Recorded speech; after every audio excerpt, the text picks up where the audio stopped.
Alhamdulillahi farijil umam wa kashifil dhulam hamdan yaqumu bi syukrihi ma asdawna ni'am. Wa ashhadu an la ilaha illallah wahdahu la syarika lahul muqallibu jami'al umam wa ashhadu anna sayyidina Muhammadur rasuluh alladzi lil anbiya'i akhirun wa khatam. Wassalatu wassalamu ala sayyidina Muhammad wa ala alihi wa ashabi ulil najdati wal karam. Allahumma atina khairan ni'am. Amin. Amma ba'du, faqala Imam Qutbud Da'wah Irsyad Al-Habib Abdullah bin Alawi Al-Haddad radhiyallahu anhu nafa'ana bihi wa bi jami' ulumihi fid dharain amin. Wa qad qila li Rasulillah sallallahu alaihi wasallam idza laqiyal muslimu muslima fa ayyuma yabda'u bisalam qala ulama billah wa bil hadits yusallimu rakib wal mashi wal qa'imu 'ala al-qa'idi was saghiru 'ala al-kabir wal qadir al-kathir. Wa 'alaika bi tashmitil 'atisi idza hamida fa illam yahmad fadzakkirhu bi qawlika alhamdulillah wa la tadkhul baitan ghayra baitik hatta tasta'dina awwala wa in sa'danta thalathan falam yu'dhanna fala tu'idil isti'dzan wa in nadaka muslimun fa'ajibhu bi talbiyah wa idza da'aka ila ta'amihi fala tatruk fala tatrukil ijabata illa li'udhrin syar'iyyin.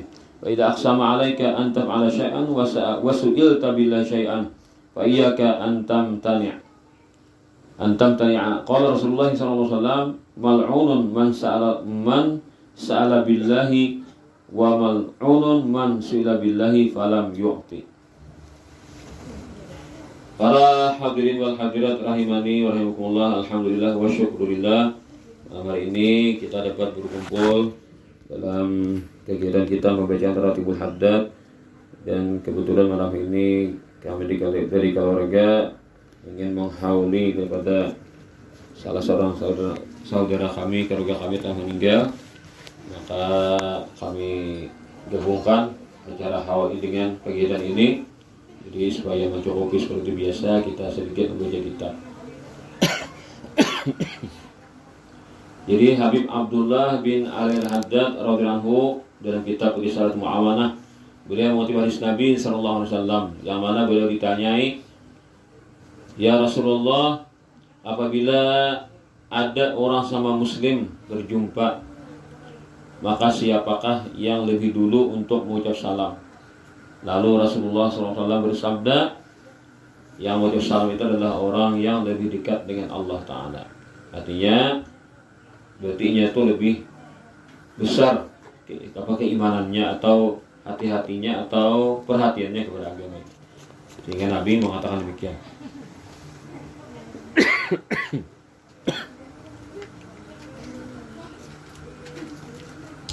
Kemudian di hadis Nabi yang lain mengatakan, hendaklah orang yang berkendaraan itu mengucap salam kepada orang yang berjalan, dan orang yang berdiri mengucap salam kepada orang yang berduduk, dan orang yang kecil lebih muda mengucap salam kepada yang lebih tua, dan kelompok yang sedikit mengucap salam kepada yang lebih banyak. Itu aturan daripada Rasulullah dalam mengucapkan salam tadi.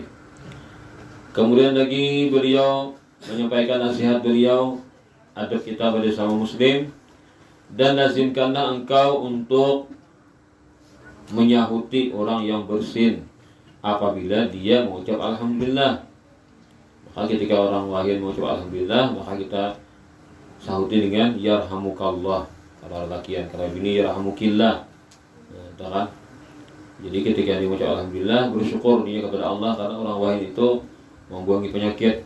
Nah, lalu ketika disahuti dengan yarhamukallah, semoga Allah mengasihi atau menyayangi engkau. Bagus itu kan. Lalu disahutinya yahdikumullah wa yuslihu balakum. Semoga Allah berikan engkau petunjuk dan memperbaiki keadaanmu. Nah, diangsungnya dengan doa apa? Namun misalnya pengajian Habib Abdullah Haddad orang wahin kada mengucap alhamdulillah, maka ucapkan alhamdulillah supaya ini mengucap alhamdulillah. Jadi begitu memberikan peringatan dengan cara lembut lah, artinya kan itu kada menyuruh kan, dengan mengucap alhamdulillah mengatakan. Jadi ini kalau kita mengucap alhamdulillah supaya ini mengucap alhamdulillah juga kan, atau mengatakan cara lembut kayak itu caranya. Bilangnya kada juga kan, berarti seorang mengucap alhamdulillah. maka itu dapat fadilat juga. Jadi bila orang wahid alhamdulillah, kada mau alhamdulillah, kita mau alhamdulillah, jadi kita inya kada lagi mau alhamdulillah, maka kita dapat satu fadilat. Fadilatnya itu dihilangkan kita dari penyakit. Orang lain demikian lah. Artinya ada satu fadilat kita dapatkan bila orang wahid kada mau alhamdulillah, kita alhamdulillah, jadi kita. Nah barangnya itu untuk menyahuti kata hari alhamdulillah nyatakan kita sudah berdahulu, maka kita akan dihindarkan dari penyakit. Ada satu penyakit lah, apa kita dah ada kitab dah.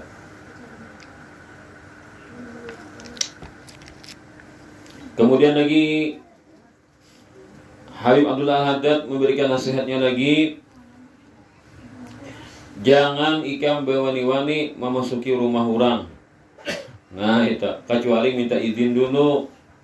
Dan kada bagus juga kita tuh paling ngok lah, menyingok lah. Kacanya kaca rubin deh, naruhin aja. Nah itu kan, maitihi ada yang ngorwan boleh tidak? Ada boleh. Jadi bila mengatuk lawang orang itu kita berpaling. Katuk lawang kita berpaling. Jangan mengatuk lawang sambil menyingok. Nah itu ketahuan orang ini kita kada beradab. Walaupun kawan lah, rumah kawan, rumah patuhan seorang. Nah kecuali kalau keluarga rumah marina tuh masuk boleh kan, boleh kita masuk itu nah.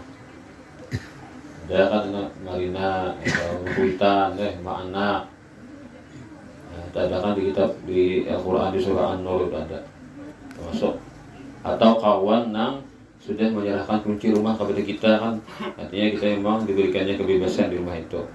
Atau kawan ada izin lagi, amun kita nang kada masuk nang tadi kan. Jadi mengatuk lawang itu kita berpaling. Jadi bila orang bisa kembali rumah tuh hendak melihati keluar, kita berpaling. Lalu orang kalau kuain seorang tak borong guring kah di rumah lah, kita melihat kan supan orang atau orang pakaian kada rapi kan, nah, kita melihat supan orang. Jadi kita berpaling tak ke belakang. Lalu orang melihat ini ada orang kaya tempat ini, orang beberes. Nah itu, nah itu adabnya kayak itu. Nah lalu akhirnya orang tuh keluar kan kada tasupani jadinya. Padahal tuan rumah orang kan, gara-gara kita tadi kan berpaling bang kita kan, lalu orang kada tahu apa kita kada melihat aurat orang atau hal-hal yang supal orang tadi. Nah lalu minta izin dulu katok lawang kah atau bicik bel kah 3 kali. Nah, bila 3 kali sudah kada jua sahutannya atau kada jua orang membukai. Nah, maka jangan kerusuhan lagi dah. Kalau saya lagi mahiyah-hiyau. Nah, itu anunya adabnya kan. Nah, itu adabnya. 3 kali itu bang dah. Bila sudah 3 kali kada jua, mungkin orang guling lah. Atau orang kada tahu kan, ada ya dah. Usaha kita tuh sudah itu anunya batasnya. Bila bang misalkan ada orang mahiyau, maka sahuti. Tidak ada orang mahiyau sahuti.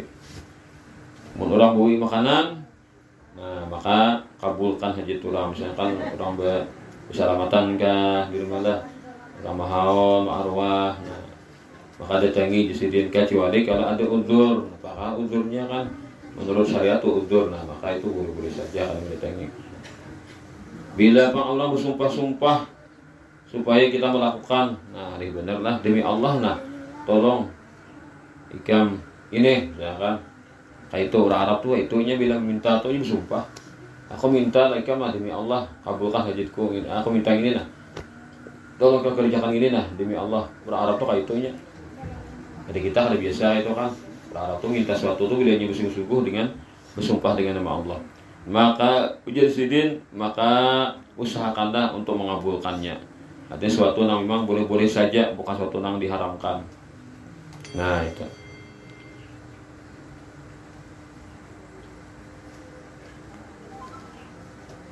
Rasulullah SAW bersabda, terlaknatlah atau dijauhkan dari rahmat orang yang minta dengan nama Allah. Nah ada bagus bang juga lah. Orang tuh minta demi Allah, ada bagus juga. Perkara-perkara yang sepele aja demi Allah. Ini kan gara-gara orang kali ini kita mengampulakan, kalau menggunakan nama Allah nih dengan meminta sesuatu, jangan juga. Itu ada bagus pulang. Nah, jadi kan ada juga hal-hal yang batasannya. Jadi orang tuh ketika mereka sudah penting benar kan, minta tuh hanya dengan nama Allah. Jadi orang kada hawa kada memberi. Dan juga dijauhkan di rahmat Allah Ta'ala orang yang dipintai sudah digunakan nama Allah tetap kada memberi, kada mengabulkan. Nah, dengan peminat orang tua dijauhkan juga dari rahmat Allah. Cuma ini hadis ini kada mengarah kepada haram, makruh aja malah, jadi makruh. Jadi bila ada orang minta kepada kita suatu dengan nama Allah, makruh kita kada mengabulkan. Bila suatu yang diminta itu hal yang boleh-boleh saja, jadi kan. Nah, kada bertentangan dengan agama. Nah, tapi kalau kita minta-minta kepada orang yang kada penting dengan nama Allah, nah ini kada bagus kan. Itu menggunakan nama Allah untuk hal-hal yang kepentingan pribadi. Para hadirin wal hadirat rahimani wa rahimakumullah.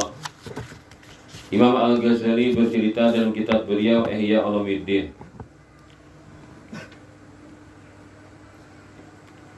bahwasanya Ibnu Qutaibah bercerita ada sidin seseorang ngarannya Bishr bin Abdullah bin Abu Bakrah taburujur melihat aku sidin duduk di suatu tempat.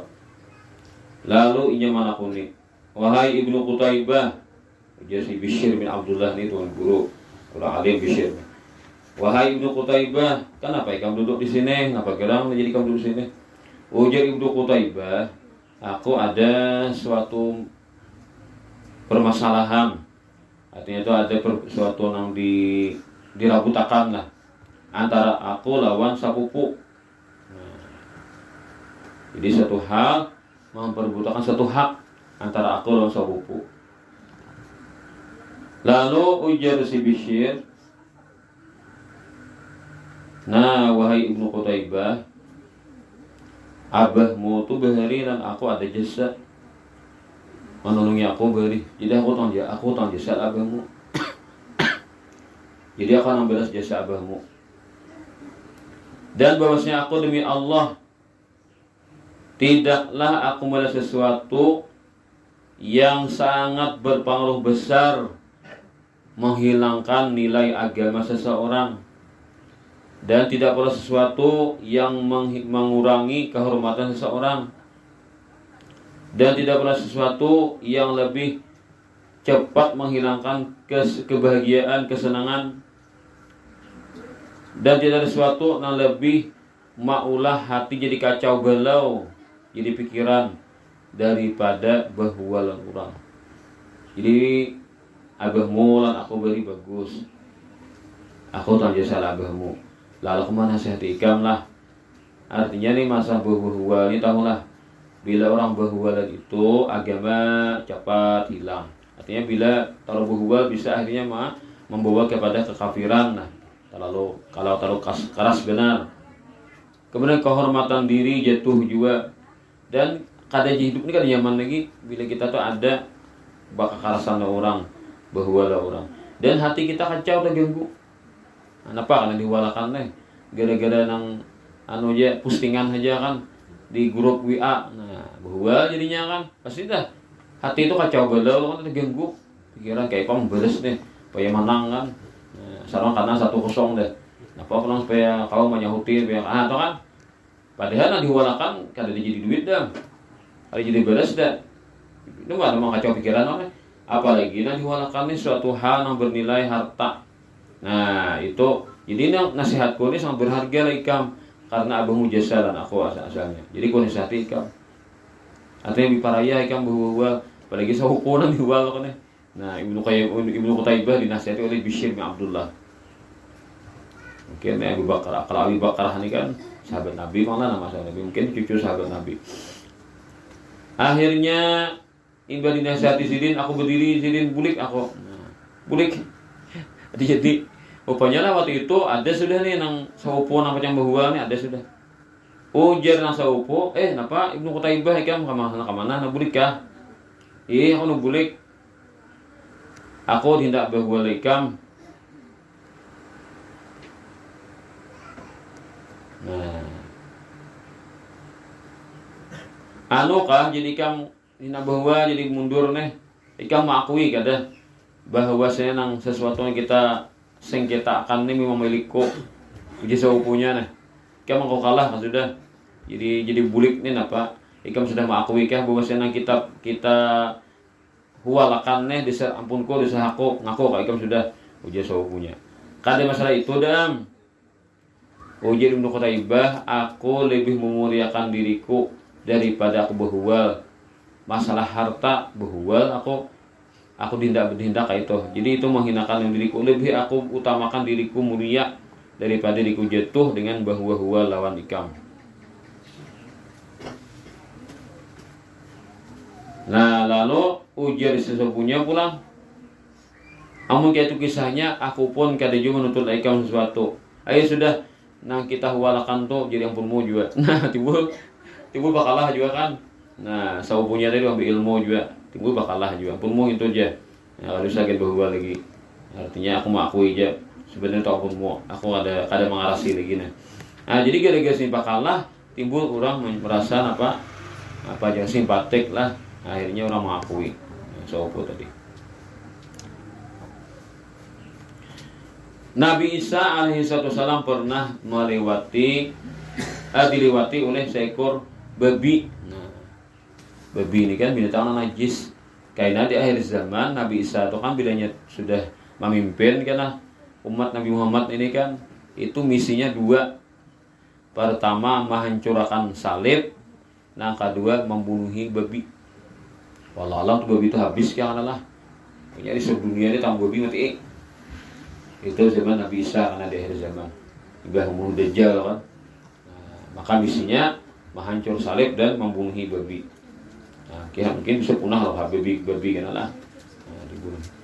Jadi waktu Nabi Isa alaihissalam masih berhari itu kan, belum naik ke langit lagi, ada babi lalu ujar Nabi Isa, silahkan babi lewat ikam dengan keselamatan. Atau ikam kada diapai. Lalu ada mana di antara murid mungkin bertakun, wahai Nabi Isa, masa pian lemah lembut lawan babi? Babi ini binatang nang kan kotor, binatang nang kada bagus, binatang nang jelek, binatang nang najis. Nah, papian tang ucapakan nang bagus nang katakan lembut ucapakan nang babi tadi. Ujar Nabi Isa, aku kada katuju membiasakan kata-kata kotor keluar di muntungku. Jadi kalau binatang negara memang najis, binatangnya jelek, tetap ya aku hendak menyebut-nyebuti apa nih. Bila tamu mulai karena sekali menyambat nang kotor nyenyat kena muntong. Nah itu aja Nabi Isa. Jadi aku ucapkan kata-kata yang bagus walaupun binatang yang diucap ini ada binatang yang najis tadi. Kemudian terakhir diriwayatkan bahwa Rasulullah SAW pernah bertanya kepada Syekh Abu Bakar radhiyallahu anhu. Nabi pernah bertanya kepada Syekh Abu Bakar radhiyallahu anhu, yaitu ketika melewati kubur hendak menuju ke Taif. Jelasnya kubur siapa ini Abu Bakar? Ujar Abu Bakar, ini kubur seseorang nang wani kepada Allah dan Rasul, yaitu Sa'id bin As. Nah ini adalah kubur seorang yang durhaka kepada Allah dan Rasul, yaitu kuburnya Sa'id bin As. Pas ada anak menangar, anak dikira masuk Islam dah.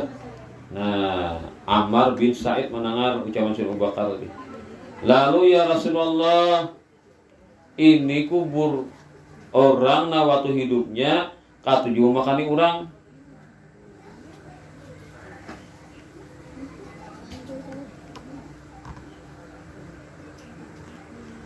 Nah ini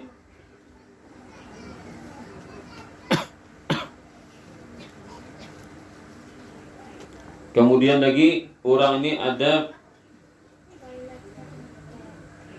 apa aja gitu mungkin suatu kebaikan lah ada dilakukannya kepada kuitannya Abu Bakar. Maka Abu Bakar nyambat tadi kubur nang seorang laki-laki nang dulu kepada Allah dan Rasulnya. Ujar nang anaknya ini kuburnya kubur orang nang waktu hidup kata diberi makan dan ada suatu kebaikannya kepada kuitannya Abu Bakar itu. Lalu ujar Abu Bakar berkata kepada Rasulullah SAW, ya Rasulullah, ini orang ini pandir kayak inilah ulun nah. Lalu Rasulullah SAW berkata kepada orang itu, wahai laki-laki, wahai sahabatku, ikam tahan mulutmu daripada mengatakan demikian kepada Abu Bakar. Rupanya lah kata-kata ini mencela kepada kuitannya Abu Bakar itu pukul apa? Kemudian orang itu pun mundur. Nah, lalu orang tadi sahabat yang satu tadi bulik, kemudian datang lagi kepada Abu Bakar. Dapat orang itu bulik, lalu Nabi menegur Abu Bakar. Nah, lalu Nabi Abu Bakar, apabila ikam menyebut-nyebut orang kafir, maka jangan bersambat secara langsung ini, kan? Maka ucapkanlah dengan kata-kata umum. Kenapa? Karena kan kita ini Islam kita ini kan banyak orang-orang masuk Islam, kuitannya kan saya masuk Islam. Jadi kuitannya masih kafir, anaknya masuk Islam. Nah, kita bersambat ini kan, akhirnya karena anaknya itu tersinggung. Nah, itu. Jadi rupanya nama Angso tadi lah. Ibadah disambat Abu Bakar, kalau nama Angso banyak ini kan pernah. Nah, artinya melakukan suatu hal daripada Abu Quhafah. Memukul pada kuitan. Tentunya Abu Bakar subah. Jadi laki-laki ini kasih beri makan dan bisa memukul kepada Abi Quhafah. Nah, itu kan artinya kan jegau nih. Lalu kan Abi Quhafah itu kan kuitannya Abu Bakar. Ujar laki-laki yang tersinggung tadi. Nah, akhirnya Nabi menengahi, melerai, artinya kan bertahan di jangan gimana harus sampai di mudah. Beri tagur Nabi bulikai kan. Nah, anak nang Islam nih dah. Nah, kuitannya ini kan mati kafir. Nah, lalu Nabi menegur kepada Abu Bakar. Bila menyebut-nyebut orang kafirnya Nabi bahasanya itu dia bahasa umum, jangan bertantu, bersahabat secara pribadi jangan. Kenapa? Karena akhirnya anak-anaknya syarik. Nah, maka tahanlah manusia juga daripada mengucapkan demikian. Nah, itu teguran Rasulullah SAW, artinya masalah ini menjaga pandiran itu kan yang sampai mengakibatkan orang jadi syarik, kita kan tersinggung. Walaupun bujur kan. Bujur malah kubur orang kafir kan. Kafir kan dosa kafir Allah dan Rasul bujur. Tapi kan ketika belak-belakan menyambat gitu dan orangnya bertantu seikong kan, akhirnya anaknya tersinggung. Nah, jadi Nabi itu mengajarkan supaya kita tuh berhati-hati dalam berbicara. Bila pandiran-pandiran itu akan menyinggung perasaan orang, menyatakan orang kayaknya masih untung mungkin ada videonya loh nih. Nah, kali itu ada videonya kan, jadi bener nih. Nah, videonya ada. Bila ada minta maaf loh kan 1 kali 4 jam akan dibuat proses hukum ya. Nah, apa ada? Pasal klarifikasi nih. Nah, ini kayak itu kan. Bila apa-apa kan pandir kasar kan yang buat orang kan. Ketantuk si anuk nah. Bukan anuk nah kan.